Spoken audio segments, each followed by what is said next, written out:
क्या देखा कि सभी बच्चों का संगठन खड़ा है और ऊपर से बहुत फूलों की वर्षा हो रही है।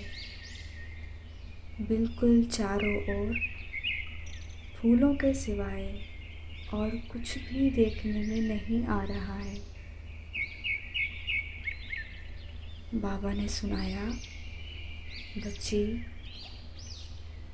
बाप दादा ने स्नेह और शक्ति बच्चों को दी ही है, लेकिन साथ साथ दिव्य गुण रूपी फूलों की वर्षा शिक्षा के रूप में भी बहुत की है। परंतु दिव्य गुणों की शिक्षा को हर एक बच्चे ने यथाशक्ति ही धारण किया है। इसके बाद दूसरा दृश्य दिखाया। 3 प्रकार के गुलाब के फूल थे।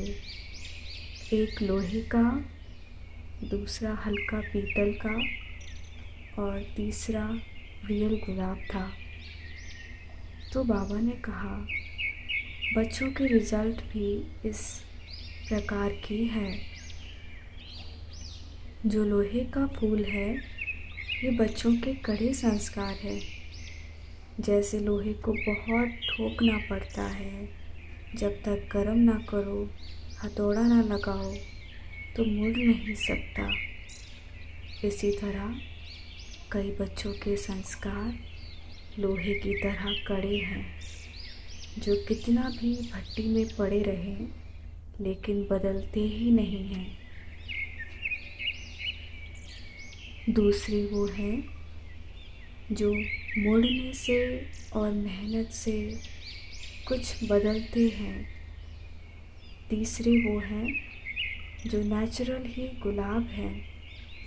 ये वही बच्चे हैं जिन्होंने गुलाब के समान बनने में कुछ भी मेहनत नहीं करी है। ऐसे सुनाते सुनाते प्यारे बाबा ने रियल गुलाब को अपने हाथ में उठाकर थोड़ा सा घुमाया और क्या देखा कि घुमाते ही उसके सारे पत्ते गिर गए और सिर्फ बीज का बीज ही रह गया।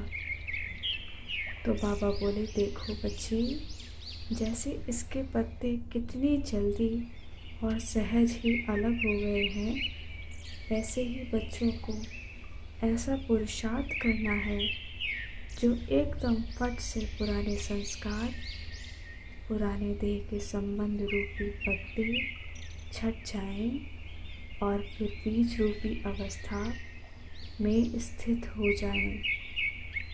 तो सभी बच्चों को यही संदेश देना कि अपने को चेक करो कि अगर समय आ जाए तो कोई भी संस्कार रूपी पत्ता अटक तो नहीं जाएगा, जो मेहनत करनी पड़े। कर्मातीत अवस्था सहज ही बन जाएगी, या फिर कोई कर्म का बंधन उस समय अटक डालेगा। अगर कोई कमी है तो चेक करो और फिर भरने की कोशिश करो।